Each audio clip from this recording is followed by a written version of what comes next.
Hello everyone. आज हम लोग यहाँ से पढ़ेंगे चैप्टर 12 एटम। यहाँ से कौन कौन सी टॉपिक हम लोग कवर करेंगे, जैसे कि Rutherford alpha scattering experiment, Rutherford model of atom, electron orbit, drawback of Rutherford atomic model, Bohr model of hydrogen atom, Bohr's theory, energy of electron in stationary orbit, energy level, hydrogen spectrum, de Broglie comment on Bohr's postulate.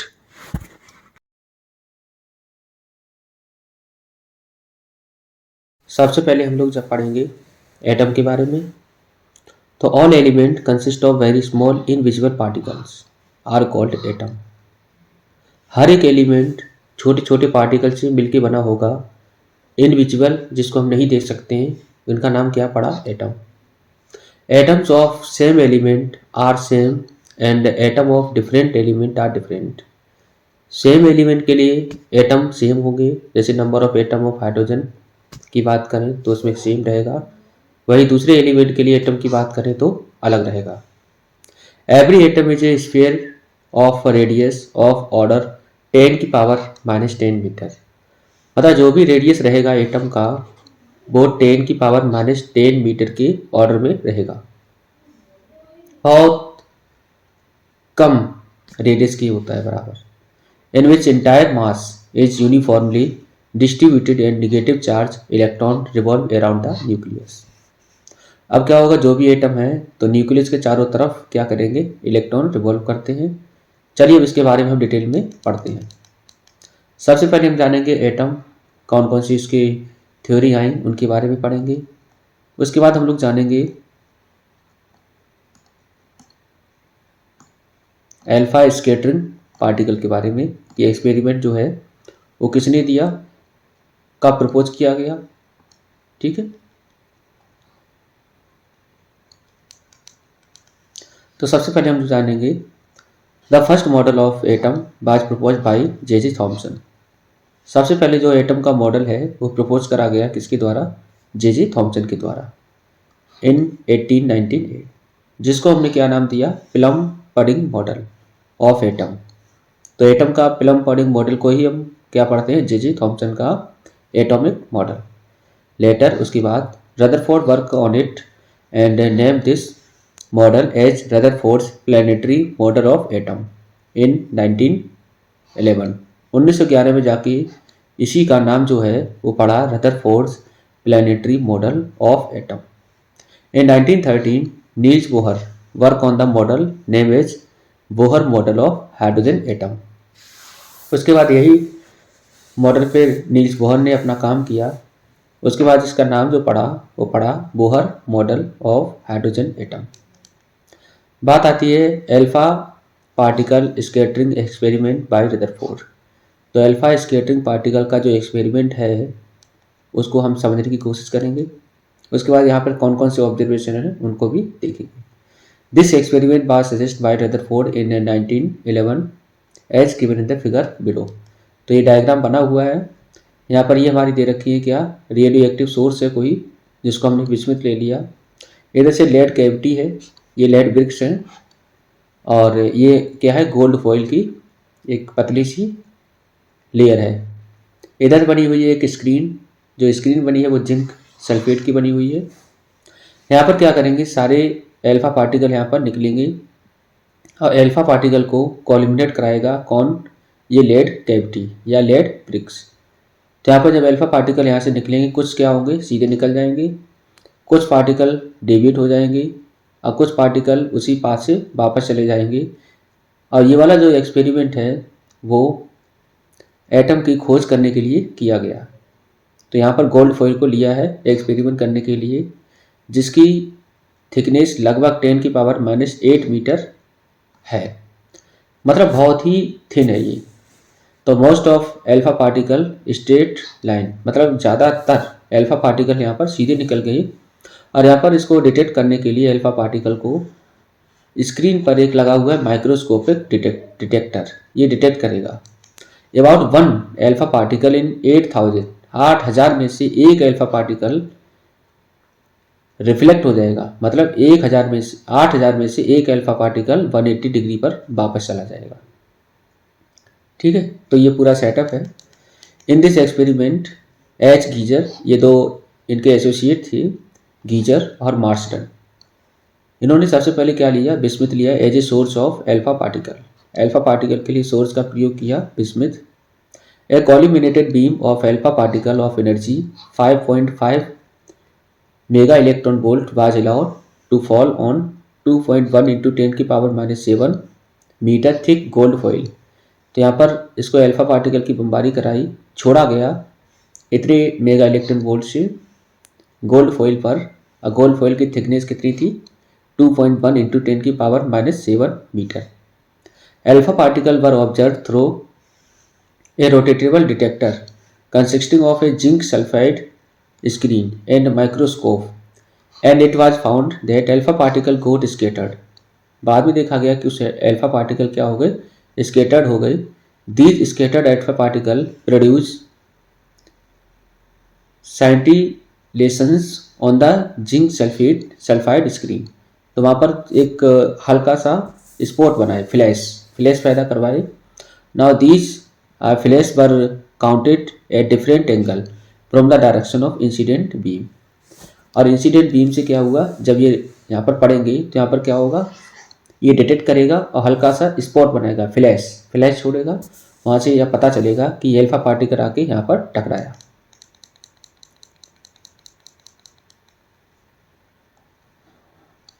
उसके बाद इसके observer क्या थे, observation के बारे में हम लोग पढ़ लेते हैं।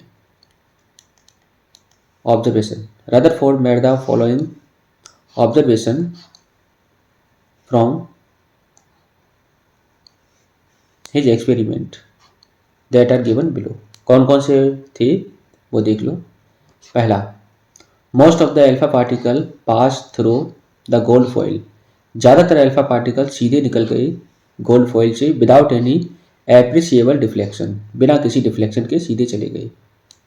ओनली अबाउट 0.14%, मतलब 0.14% of the incident alpha particle scattered by more than 1 degree, मतलब 100% में से 0.14% अल्फा पार्टिकल 1 डिग्री से ज़्यादा स्केटर्ड हो गए। About 1 alpha particle is in every 8000 alpha particle deflected by more than 90 degree. तो ये 90 डिग्री से ज़्यादा 8000 में से एक अल्फा पार्टिकल बेंड हुआ, कहे तो डिफ्लेक्ट हुआ। Total number of alpha particle and scattered through the angle theta is shown in below, figure below. तो ये डायग्राम बना हुआ है, फिगर बना हुआ है, और यहाँ से आप देख सकते हैं कि किस तरह से वो डिफ्लेक्ट हुए। तो मान के चलो शुरुआत में क्या है, number of scattering alpha particle क्या है, डिफ्लेक्टेड कितने हैं, और यहाँ पर दे रखा तुम्हारा स्कैटरिंग एंगल। तो स्कैटरिंग एंगल शुरुआत में क्या है, ज़्यादा हमारे सीधे निकल गए, तो एंगल की वैल्यू क्या होगी, कम होगी। जब एंगल की वैल्यू कम तो अल्फा पार्टिकल ज़्यादा सीधे निकल गई। जैसे जैसे एंगल बढ़ा वैसे वैसे क्या होगा, डिफ्लेक्शन कम हुआ, तो 180 डिग्री पर जाके कम हो गया। ठीक है, तो यहाँ पर वैल्यू क्या होगी, कम, कि ये वाले एंगल पर, इतने एंगल पर अल्फा पार्टिकल हमारे कम स्केटर्ड होंगे। ठीक, experimented data point show by dots on scattering of alpha particle by a thin foil at different angle. तो अलग अलग एंगल के लिए यहाँ पर वैल्यू यहाँ पर दे रखी है। The number of alpha particle scattered per unit area and theta at scattering angle theta varies inversely as sine 4 theta by 2। अगर मान के चलो आपको किसी एंगल पर, किसी एंगल के लिए नंबर ऑफ अल्फा पार्टिकल आपको फाइंड करना हो किसी एंगल के लिए, तो यार ये वाला फॉर्मूले का आप प्रयोग कर सकते हैं। एंड इनवर्सली किसके होगा, 1 में साइन की power 4 theta by 2। The force between alpha particle and nucleus is given by. तो जो अल्फा पार्टिकल होगा और न्यूक्लियस होगा, कहते तो अल्फा पार्टिकल और न्यूक्लियस के बीच में क्या होगा, एक फोर्स काम करेगा। जैसे मान चलो ये अल्फा पार्टिकल है, यहाँ से निकल गया, और इधर क्या होगा, न्यूक्लियस होगा। इनके बीच में एक फोर्स काम करेगा, तो अल्फा पार्टिकल का कितना होगा, 2, 2 इलेक्ट्रॉन होंगे, यहाँ पर होगा Ze, ठीक है। तो इनके बीच में जो फोर्स काम करेगा वो इतना होगा कूलम्बिक फोर्स 1/4πε0। इसके लिए चार्ज कितना बनेगा, 2e। इसके लिए चार्ज बनेगा Ze अपॉन में r², तो ये बनेगा r², where r is the distance between the alpha particle and the nucleus. This force is directed along the line joining the alpha particle and the nucleus. The magnitude and direction of this force on alpha particle continuously changes as it approaches the nucleus and recede away from it. Conclusion क्या आया निकल के? On the basis of his experiment, Rutherford concluded that atom has a lot of empty space and practically the entire mass of atom is confined to an extremely small central core called nucleus. तो यहाँ से क्या पता चला, ज़्यादातर particle क्या हो गए, अल्फा पार्टिकल सीधे निकल गए। जब वो सीधे निकल जाएंगे तो यहाँ से ये पता चला कि ज़्यादातर स्पेस वहाँ पर क्या है, खाली। Whole size is of order of 10⁻⁻15 metre to 10⁻⁻14 metre. और ये बाद में पता चला कि सेंटर पे कुछ अल्फा पार्टिकल हमारे टकरा के वापस चले जाए, तो इसे ये पता चलता है कि बीच में क्या है, न्यूक्लियस है, ठीक है। तो यहाँ से ये पता चला तुम्हें। अगला क्या ऑब्जर्वेशन है वो भी देख लो। कंक्लूजन क्या आया अगला कंक्लूजन बेटा निकल के आया कि scattering of alpha particle positively charge is due to the Coulombic law for electrostatic force of repulsion between the positive charge of nucleus and alpha particle. Distance between the electron and nucleus is from 10⁻⁴ to 10⁵ times the size of the nucleus itself. जो distance होगी electron और nucleus वो लगभग 10⁻⁴ से 10⁵ times ज़्यादा होगी nucleus से। More is the distance of velocity vector of an alpha particle from the central line of the nucleus, larger is the angle of scattering. अगर वो ज़्यादा वेलोसिटी से जाएगा, वेलोसिटी अगर ज़्यादा होगी तो वहाँ पर क्या होगा, स्कैटरिंग एंगल कम बनेगा, ठीक है। यहाँ पर एक एग्जांपल दे रखा है, क्वेश्चन दे रखा है, क्वेश्चन को हम सॉल्व करेंगे। मान के चलो the number of alpha particle scattered at angle of 90 degree is 100 per minute. मतलब 1 मिनट में 100 पर मिनट में 90 डिग्री को डिफ्लेक्ट हो गए। What will be the number of alpha particle when it is scattered at an angle of 60 degree. तो यहाँ पर वही फार्मूले का प्रयोग करके हम जैसे number of alpha particle find करते हैं, उसके लिए फार्मूला ये लिखा है, एन जो होगा इन्वर्सली होगा 1 में sin⁴ θ/2।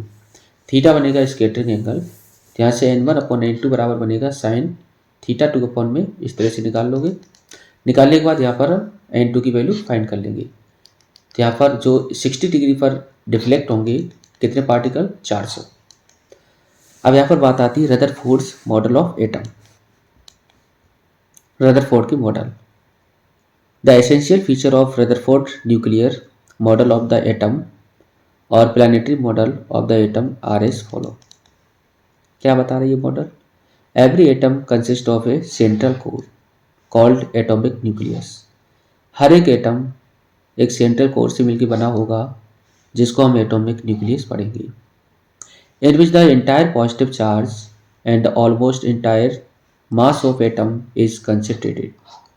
पूरा का पूरा चार्ज और पूरा मास क्या होगा, कंसेंट्रेटेड होगा अपने खुद के ऊपर।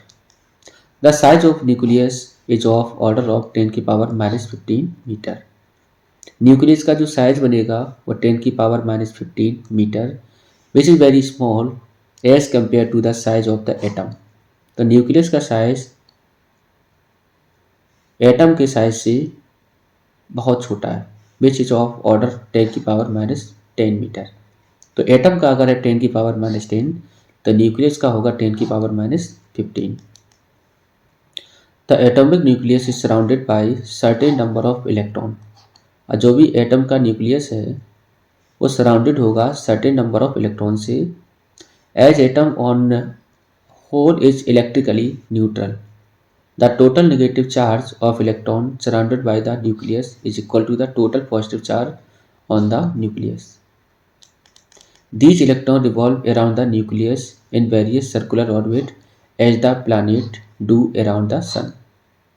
सारे इलेक्ट्रॉन रिवॉल्व करेंगे न्यूक्लियस के चारों तरफ जैसे प्लैनेट सन के चारों तरफ रिवॉल्व करते हैं.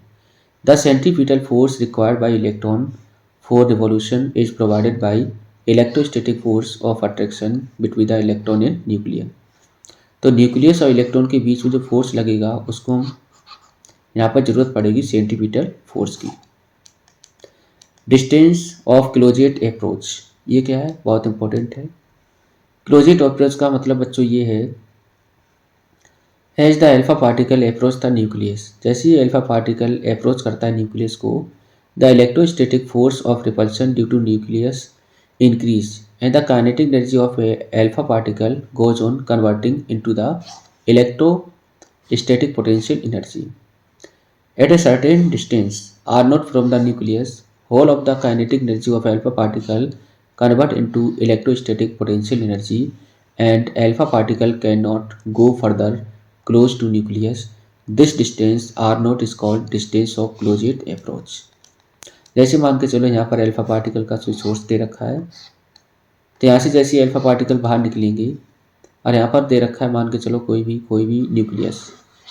अब ये न्यूक्लियस के पास पॉजिटिव चार्ज, इसके पास भी पॉजिटिव चार्ज, जैसे जैसे वो पास होगा तो क्या होगा, यहाँ पर रिपल्सिव फोर्स पैदा होगा. अब वो मिनिमम डिस्टेंस यहाँ पर रिपल्सिव फोर्स की वैल्यू क्या हो जाए, या टकरा के बिल्कुल वापस चला जाए अल्फा पार्टिकल, वो वाली अप्रोच को हम पढ़ते हैं क्लोजेस्ट अप्रोच. ठीक है, तो ये पूरी जानकारी थी. अब इसकी बात करते हैं डेरिवेशन की. डेरिवेशन कैसे करें, ठीक है. तो मान के चलो at a distance of closed approach path, kinetic energy of alpha particle बराबर electrostatic potential energy.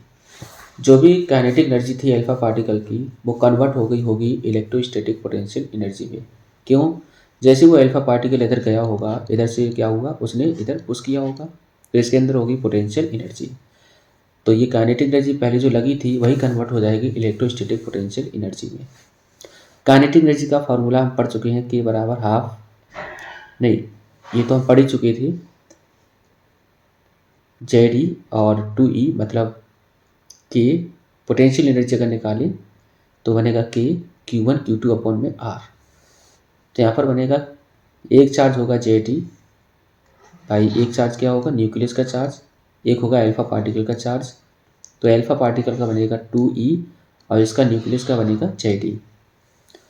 Charge on the alpha particle is 2E and charge on the nucleus is Ze, where Z is atomic number.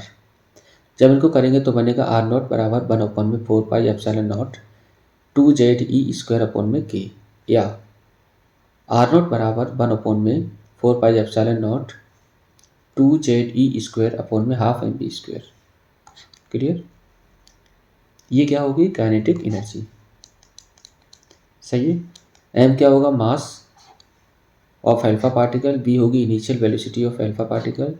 From the formula it is clear that distance of closest approach of alpha particle to the nucleus depend on the kinetic energy of alpha particle. तो alpha particle की kinetic energy के ऊपर depend करेगा कौन, are not. Example ही कर लो solve. In a head on collision between an alpha particle and gold nucleus, the closest distance approach is 4 into 10 की पावर माइनस का 14 metre. Calculate the initial kinetic energy of alpha particle. यहाँ से आपको kinetic energy की value find करनी है. Z की value दे रखी है, गोल्ड है तो 79 का प्रयोग करेंगे. क्लोजेस्ट डिस्टेंस का फॉर्मूला हम पढ़ चुके हैं. आर नॉट आपको दे रखा है 4 into 10 की power minus 14 metre. Kinetic energy initial जो बनेगी जेड E इंटू में 2E अपॉन में 4πε0 R नॉट. तो यहाँ से ये फॉर्मूला बनेगा, इसको हम सॉल्व करेंगे सारी वैल्यू पुट करके, तो ये आंसर निकल के आ जाएगा. बात करते हैं एंगल ऑफ स्कैटरिंग की. Angle by which alpha particle gate deviated from its original path around the nucleus is called angle of scattering. Angle of scattering का मतलब बच्चों ये है कि अल्फा पार्टिकल अपने पाथ से कितना डेविएट हो गया, अपने पाथ से कितना डेविएट हो गया, यहाँ टेंजेंट बनाएगी, इसको हम पढ़ेंगे angle of scattering. Impact parameter, perpendicular distance of the velocity vector of alpha particle from the central line of the nucleus of the atom is called impact parameter. Mathematically expression क्या दे रखा है, v बराबर 1/4πε0 ZE² cot θ/2 upon में kinetic energy. Kinetic energy का formula पता होगा, half mv²। In case of head on collision the impact parameter is minimum and alpha particle rebound वेग theta बराबर पाई, मतलब 180 डिग्री। अगर हेड ऑन कॉलिजन हो रहा है तो यहाँ पर इम्पैक्ट पैरामीटर मिनिमम होगा। इसको समझने की कोशिश करते हैं। परपेंडिकुलर डिस्टेंस दे रखी है, किसकी परपेंडिकुलर डिस्टेंस है ये भी जरा समझो। जैसे मान के चलो ये है ट्रेजेक्ट्री बना हुआ है,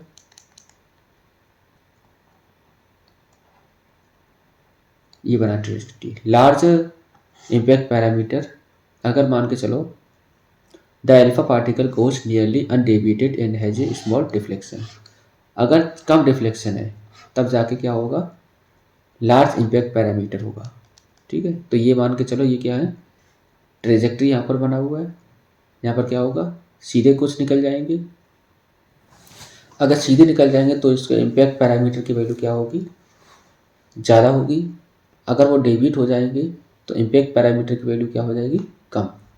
तो सेंट्रल लाइन से कितना वो डेविएट हो रहे हैं। ठीक है, इन दोनों की परपेंडिकुलर डिस्टेंस को हम पढ़ेंगे इम्पैक्ट पैरामीटर। सेंट्रल लाइन और, तो सेंट्रल मान के चलो ये है, तो किधर ये सीधा निकल गया, अगर ये डिपेंड कर जाए तो क्या हो जाएगा, कम। Trajectory of alpha particle in the coulombic field of the target nucleus, the impact parameter v and scattering angle theta are also depicted. Alpha particle trajectory, the alpha particle which pass through the atom at a large distance from the nucleus experience a small electrostatic force of repulsion due to a nucleus and hence undergo a very small deflection. The alpha particle which pass through the atom at a close distance from the nucleus suffer a large deflection. The alpha particle will travel toward the nucleus directly, slow down and ultimately comes to rest and then refer being deflected through 180 degree retrace their path। यहाँ पर क्या होगा, trajectory हम देख चुके हैं पहले से ही। अब बात करते हैं इलेक्ट्रॉन ऑर्बिट की, जो बहुत इंपॉर्टेंट टॉपिक है। The Rutherford nuclear model of atom picture the atom as an electrically neutral sphere consisting of a very small, massive and positively charged nucleus at the center surrounded by the revolving electron।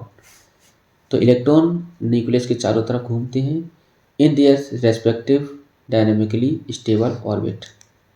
The electrostatic force of attraction between the revolving electron and the nucleus provides the requisite centripetal force to keep them in their orbit। यहाँ पर एक centripetal force की ज़रूरत पड़ेगी। जैसे मान के चलिए गोल गोल घूम रहा है, कहाँ गया, अभी नीचे डायग्राम मिलेगा। जब भी कोई गोल गोल घूमेगा तो वहाँ पर सेंटीपीटल फोर्स की ज़रूरत पड़ेगी, और यहाँ पर सेंटीपीटल फोर्स ही इलेक्ट्रोस्टैटिक फोर्स के बराबर हो जाएगा। सेंटीपीटल फोर्स का वैल्यू बनेगा, फॉर्मूला होता है mv²/r। इलेक्ट्रोस्टैटिक फोर्स, यहाँ पर इलेक्ट्रॉन रिवॉल्व कर रहे हैं तो बनेगा k(q1q2)/r²। यहाँ से जो k(q1q2) है वो बन जाएगा इलेक्ट्रॉन के बराबर।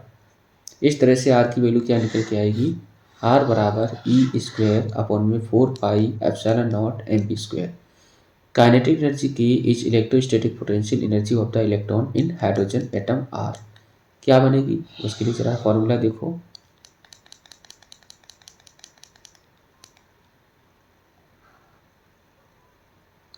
काइनेटिक एनर्जी हाफ mv² में पढ़ते हैं, तो यहाँ से बन जाएगा e²/8πε0।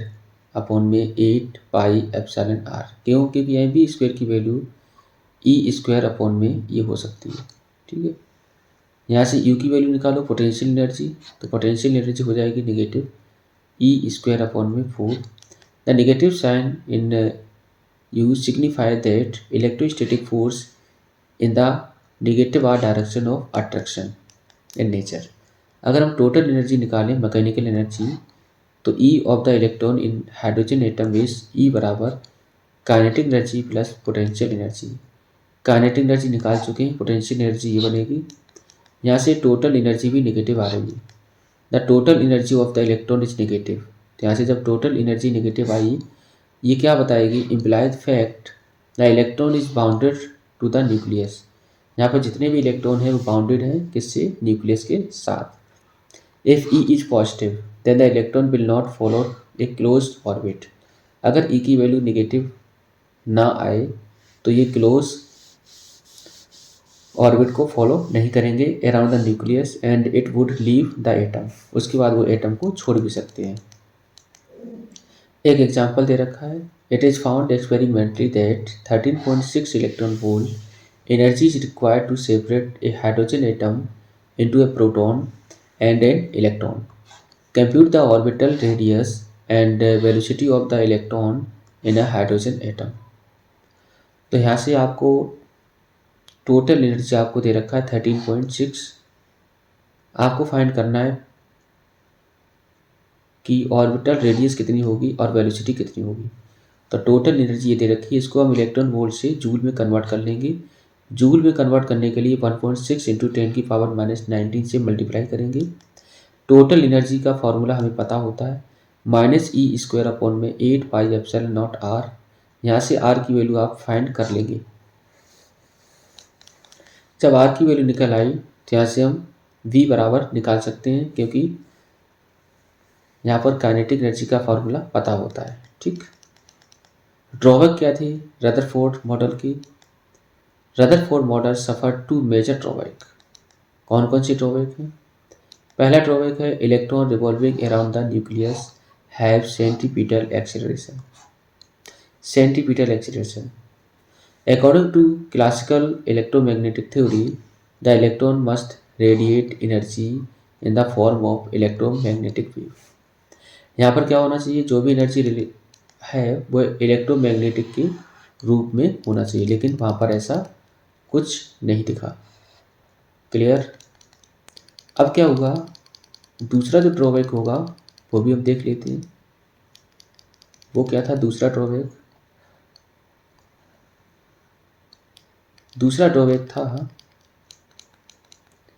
Regarding explanation of line spectrum. उसने लाइन स्पेक्ट्रम को डिफाइन नहीं कर पाया। Due to the continuous discrete decrease in radii of electron orbit, the frequency of revolution of electron will also change. According to the classical theory of electromagnetism, frequency of electromagnetic wave emitted by electron is equal to frequency of revolution of electron.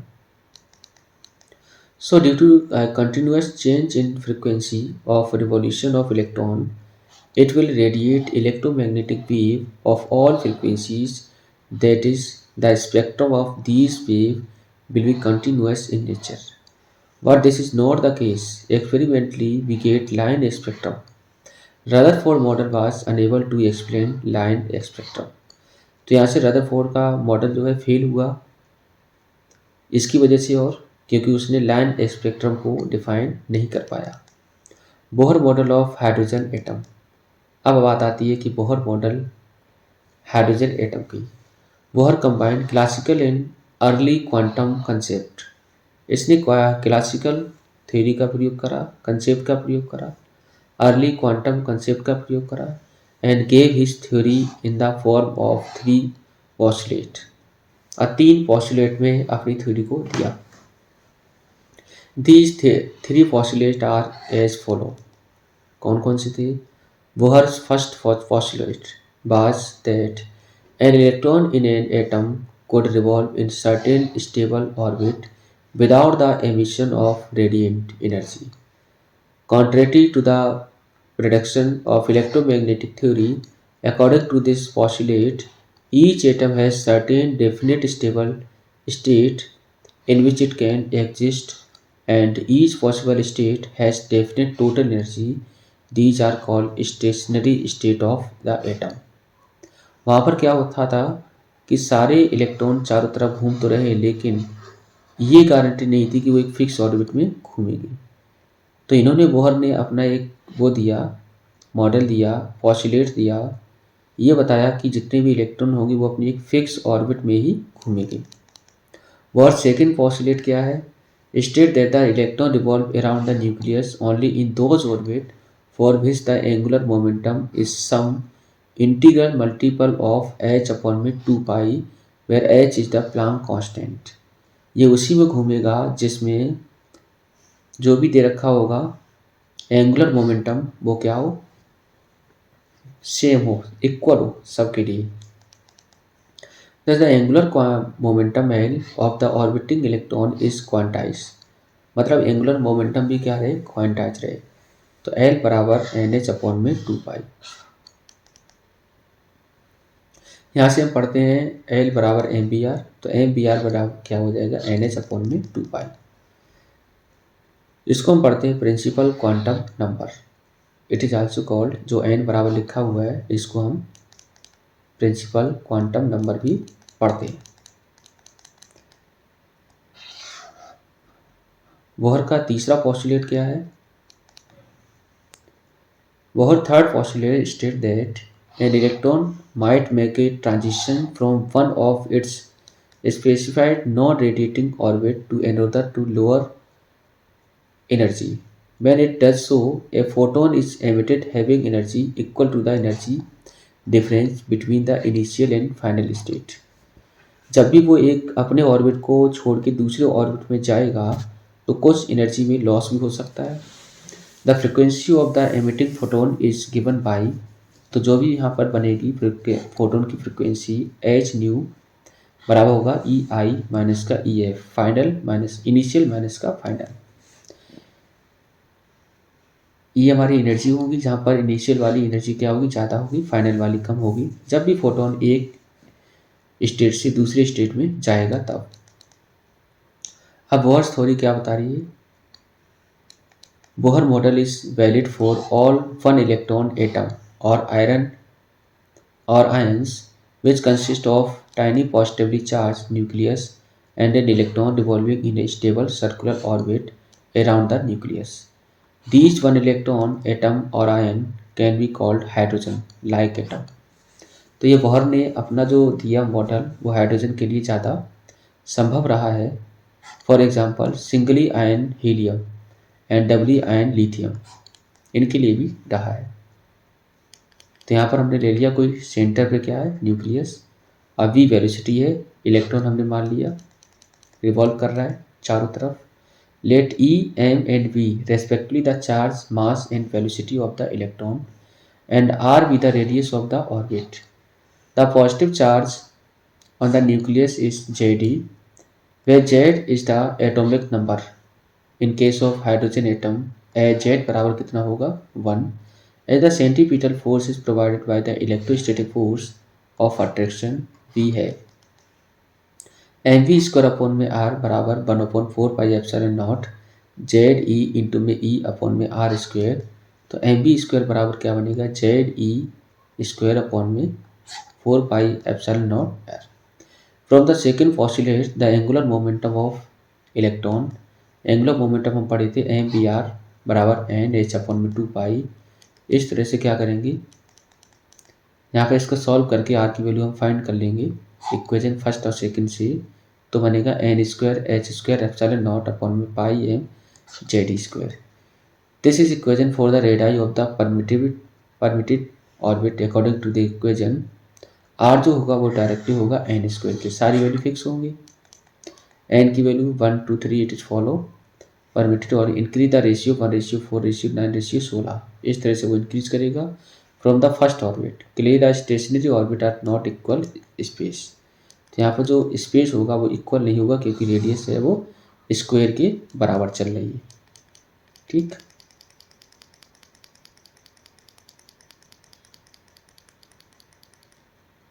अब आती है कि Bohr radius क्या है।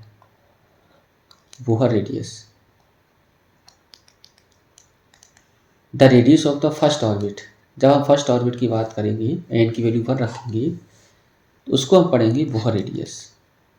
This is called Bohr radius and value is 0.53 angstrom. Since r is directly proportional to n square, the radius of the second orbit of hydrogen will be, तो यहाँ पर क्या करेंगे 4 से मल्टीप्लाई कर देंगे क्योंकि n की वैल्यू हम रख देंगे 2 और 2 का स्क्वायर होगा 4 तो 4 टाइम्स हो जाएगा। Velocity of electron in stationary orbit, we can obtain formula from for the velocity of electron permitted orbit from equation second, जो हम उधर निकाल चुके हैं। तो यहाँ पे v का वैल्यू v का ये फॉर्मूला बनेगा, ठीक है। तो ये v है जो इन्वर्सली किसकी होगा n की, ठीक। तो इस तरह से तुम वेलोसिटी भी निकाल सकते हो इलेक्ट्रॉन के लिए। तो यहाँ पर सीधा सा तुम निकाल सकते हो C/137 याद रखना, ठीक, एक के लिए अगर n की वैल्यू हम 1 रखें तो। Frequency of electron is a stationary orbit, it is the number of revolution completed per second by the electron in a stationary orbit around the nucleus. It is represented by v. v बराबर क्या होता है r omega, omega की value होती है 2 पाई n या फिर new. यहाँ से न्यू की वैल्यू मिलेगी v अपॉन में 2 पाई r। इस तरह से क्या करेंगे v की वैल्यू हम यहाँ से निकाल लेंगे, तो v की वैल्यू क्या मिलेगी कि Z² अपॉन में NHR। ये फॉर्मूले को ध्यान रखना, जितने फॉर्मूले बन रहे हैं अपने आप में बहुत इंपॉर्टेंट हैं। अब बात आती है कि energy of electron in stationary orbit, stationery orbit में कितनी एनर्जी रहेगी। एनर्जी हम पहले भी निकाल चुके थे। The energy of electron in N orbit is the sum of kinetic and potential energy. यहाँ से mv² बराबर Z² अपॉन में 4 पाई एप्सिलॉन नॉट r, ये तो बन ही जाएगा। काइनेटिक बराबर पोटेंशियल की वो और सी निकाल लो चाहें। तो इतनी हमारी जो यहाँ पर एनर्जी बनेगी वो काइनेटिक एनर्जी बराबर हाफ mv²। इस तरह से ये काइनेटिक बनी थी। तो काइनेटिक एनर्जी सारी वैल्यू जब रखेंगे यहाँ पर v की वैल्यू अगर रखेंगे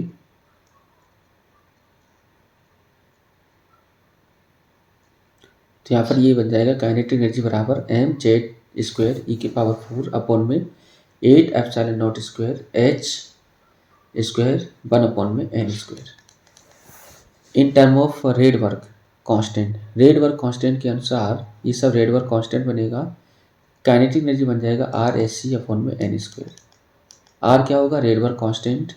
the potential energy of the electron in N orbit of radius r due to the electrostatic attraction by the nucleus is given by. Potential energy का फॉर्मूला वही बनेगा जो पहले बना था।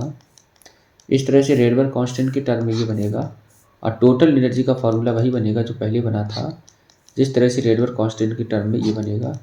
तो nth के लिए हमारा जो बनेगा, nth के लिए this is the expression for the energy of electron nth orbit. For hydrogen atom की बात करें, जब z की वैल्यू 1 रखोगे तब जाके E की वैल्यू बनेगी 13.6 अपॉन में n² इंटू में electron volt. Negative energy of the electron so that the electron is bounded to the nucleus and is not free to leave,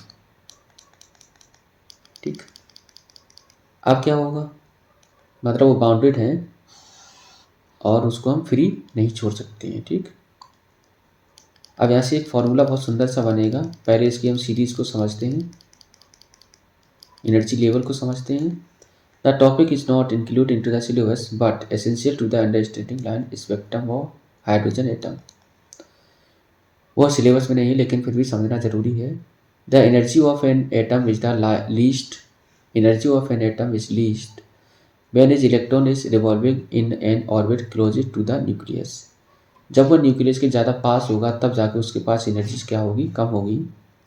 date is for which n बराबर 1, for n बराबर 2,3 the absolute value of the energy E is smaller. n बराबर 1 है तो कम होगी एनर्जी। So the energy is progressively larger in outer orbit. Outer orbit के लिए एनर्जी की वैल्यू ज़्यादा होगी जैसे जैसे वो बाहर जाएगा।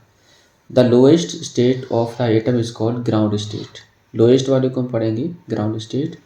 This state has lowest energy, ये वाले स्टेट के पास एनर्जी की वैल्यू क्या होगी, कम होगी। The energy of this state is 13.6 electron volt. Minus इसका 13.6 इलेक्ट्रॉन वोल्ट एनर्जी होगी। Therefore, the minimum energy required to free the electron from the ground state of the hydrogen atom is minus 13.6 electron volt. It is called ionization energy of the hydrogen atom. At room temperature, most of the hydrogen atom are in ground state. ज़्यादातर जो hydrogen atom है कहाँ पर होते हैं? Ground state पे होते हैं, रूम टेम्परेचर पर। When a room temperature receive some energy, जब वो रूम टेम्परेचर पर कुछ एनर्जी को गेन कर लेते हैं, that is by electron collision. जब भी इलेक्ट्रॉन कॉलिजन होगा, the atom may acquire sufficient energy to raise electron to higher energy state. उसके बाद क्या होगा? वो अपनी हायर एनर्जी स्टेट में चला जाएगा। In this condition the atom is said to be excited state. ये वाली स्टेट को हम पढ़ेंगे एक्साइटेड स्टेट, मतलब जब एन की वैल्यू 1 रहे तब जाके हम पढ़ेंगे ग्राउंड स्टेट, और जब एन की वैल्यू 1 से ज़्यादा हो जाए उनको हम पढ़ेंगे एक्साइटेड स्टेट, या फिर जहाँ पर एनर्जी का लेवल ज़्यादा हो जाए। From the excited state the electron can fall back to the state of lower energy emitting a photon equal to the energy difference of the orbit. अगर एनर्जी में लॉस हो जाए फिर से वो अपनी नीचे वाली स्टेट में आ जाएगा। तो यहाँ पे ग्राउंड स्टेट पे होती है माइनस का 13.6। जैसे जैसे वो ऊपर जाएगा तो हो जाएगा, तो एनर्जी बढ़ रही है। माइनस का 3.40, माइनस का 0.51, उसके बाद माइनस का 0.85, इस तरह से बढ़ता रहेगा। इनको हम पढ़ते हैं एक्साइटेड स्टेट। ठीक है। Suppose in the excited atom on electron jump from some higher energy state N2 to a lower energy state N1। जब N2 से वो N1 में आया, the energy difference between these state ये बनेगा। ये सबको हम पढ़ेंगे रेडबर्ग कांस्टेंट। ठीक है। According to Bohr third postulate the frequency of the emitting electromagnetic wave photon is. तो ये चीज़ हम पहले ही पढ़ चुके हैं। रेडबर्ग कांस्टेंट के अनुसार एक फार्मूला निकल के आएगा, उसी फार्मूले का तुम्हें प्रयोग करना है। अब वो फार्मूला क्या है वो बता दे रहे हैं, ये लिखा हुआ है फार्मूला, ये फार्मूले का प्रयोग तुम्हें करना है। The corresponding wavelength lambda of the emitting radiation is given by 1 lambda v upon c बराबर होगा एन जेड स्क्वायर ई की power 4 8 epsilon square c h cube 1 में N1 स्क्वायर माइनस 1 में N2 स्क्वायर। 1 lambda is called wave number, number of wave per unit length. In the last equation the frequency the quantity is constant, जिसको हम पढ़ेंगे Rydberg constant, जिसकी value होती है 1.097 इंटू 10⁻7 मीटर इनवर्स। इस हिसाब से 1 लेमडा की वैल्यू बनेगी जेड स्क्वायर आर 1 में N1 स्क्वायर माइनस 1 में N2 square. This is war formula for hydrogen and hydrogen like atom. Hydrogen के लिए और हाइड्रोजन जैसे एटम के लिए वैलिड है।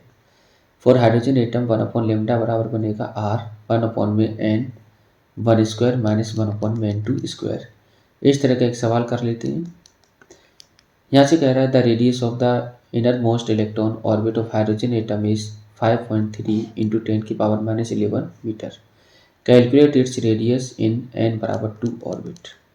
तो यहाँ से तुम्हें सीधा सा कह रहा है कि R1 की वैल्यू दे रखी है, Rn आपको फाइंड करना है, तो R2 मतलब दूसरे के लिए n की वैल्यू 2 के लिए फाइंड करना है, तो 2 का स्क्वायर करके इसको डबल कर देना है, आंसर अपने आप आ जाएगा।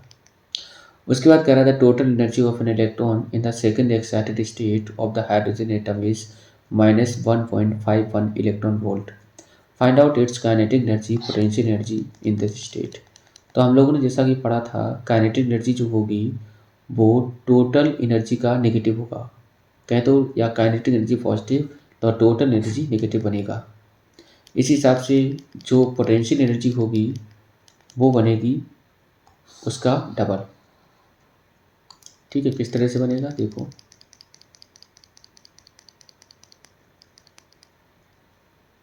पोटेंशियल एनर्जी क्या होगी? काइनेटिक एनर्जी का डबल। तो इसका डबल करेंगे तो इस तरह से आ जाएगा।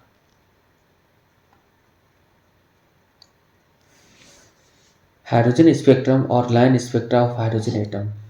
Hydrogen spectrum consist of discrete bright line in a dark background and it is specifically known as hydrogen emission spectrum. There is one more type of hydrogen spectrum that exists where we get dark line on the bright background. It is known as absorption spectrum. बामर foundation में यहाँ पर अब कुछ बातें आएंगी, जैसे कौन सा स्पेक्ट्रम है, किस तरह की वो लाइट को एब्जॉर्ब करता है या फिर कौन सी रेडिएशन वहाँ पर पाई जाती है। Balmer found an empirical formula by the observation of a small part of the spectrum and represented by. Balmer के लिए यहाँ पर जो वैल्यू होगी वो होगी 2। ठीक है, तो आर इज द कांस्टेंट जिसको हम रेडबर्ग कांस्टेंट पढ़ेंगे, तो यहाँ पर बन जाएगी वैल्यू कितनी, ये भी निकल के आ जाएगी। इसी तरह से Lyman in the ultra violet region, Lyman ultra violet region, और पास्टन वही बात करें, और पी फन इंफ्रारेड रीजन। तो लाइमन अल्ट्रा वायलेट और पास्टन और पी फन, पास्टन और पी फन इंफ्रारेड। ठीक,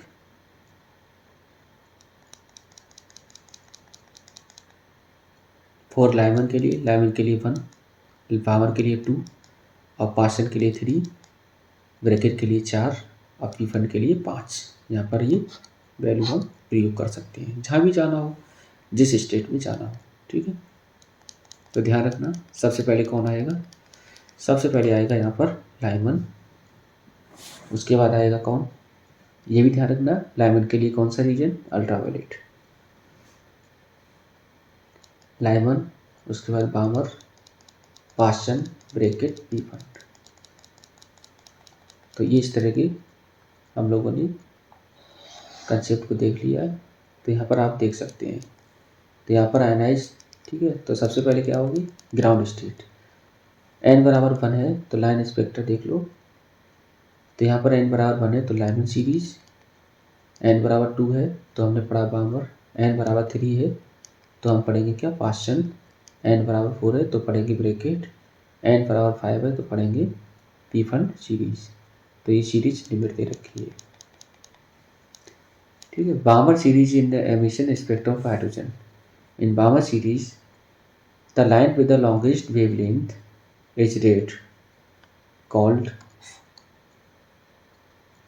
HO. Next line with the wavelength nanometers blue green is called S beta. Third line with the 434.1 nanometers is called it and is called gamma, and so on. As the wavelength decrease, the line are weaker intensity and appear closer together. तो इस तरह से ये पूरा का पूरा हमने chapter finish कर लिया है, छोटी मोटी चीज़ों को कंप्लीट करके। अब यहाँ पर क्या हुआ, कुछ बचे हुए जैसे बोहर का मॉडल वगैरह हुआ, उनको भी हम कंप्लीट करा देते हैं। चलिए, explanation. The different series of hydrogen spectrum can be explain by Bohr's theory. According to Bohr's theory, if the ionized state of hydrogen atom be taken at zero energy level, then the energies of different energy level of the atom can be expressed by following formula. तो ये तो formula हम पहले से पढ़ चुके थे। ठीक है, इसके हिसाब से एक एग्जांपल भी दे रखा है। अब बात आती है कि इसकी लिमिटेशन कहाँ है, और लिमिटेशन के बारे में बात करेंगे। ठीक है, अब यहाँ पर डी ब्रोगली के क्या कमेंट थे बोहर के सेकंड पोस्टुलेट पे। तो according to de Broglie, a stationary orbit is that which contain an integral number of de Broglie standing wave associated with the revolving electron. For an electron revolving in the nth circular orbit of radius r, total distance covered बराबर circumference of the orbit। तो अगर गोल गोल घूमेगा तो क्या बनेगा, 2 पाई are N बराबर क्या होगा, एन लेमडा। लेमडा बराबर बन जाएगा बी अपॉन में एच अपॉन में एम बी, ये तो पढ़ ही चुके थे। तो यहाँ से बन जाएगा एन एच अपॉन में एम बी। तो ये न्यूक्लियस के चारों तरफ वेवलेंथ, इस तरह से क्या बनेगा, angular moment of electron revolving in nth orbit must be in integral multiple of H upon में 2 पाई विच इज क्वांटम कंडीशन और propose by Bohr in second postulate. तो सेकेंड पॉस्टुलेट ने उसने अपना थोड़ा बहुत सहयोग किया था। ठीक है,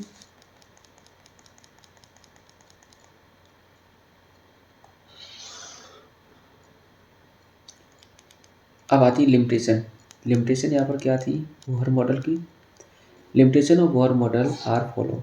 this model is applicable only to a simple atom like hydrogen. ये सिंपल एटम के लिए वैलिड थे, जैसे hydrogen Z=1। This theory failed. अगर मान के चलो Z की वैल्यू 1 से ज़्यादा हो जाए तब ये मॉडल फेल हो जाएगा। It does not explain the fine structure of spectral line in hydrogen atom. This model does not explain why orbit of electron are taken as circular whereas elliptical orbit are also possible। तो elliptical orbit भी यहाँ पर possible है। Orbital picture of electron in an atom.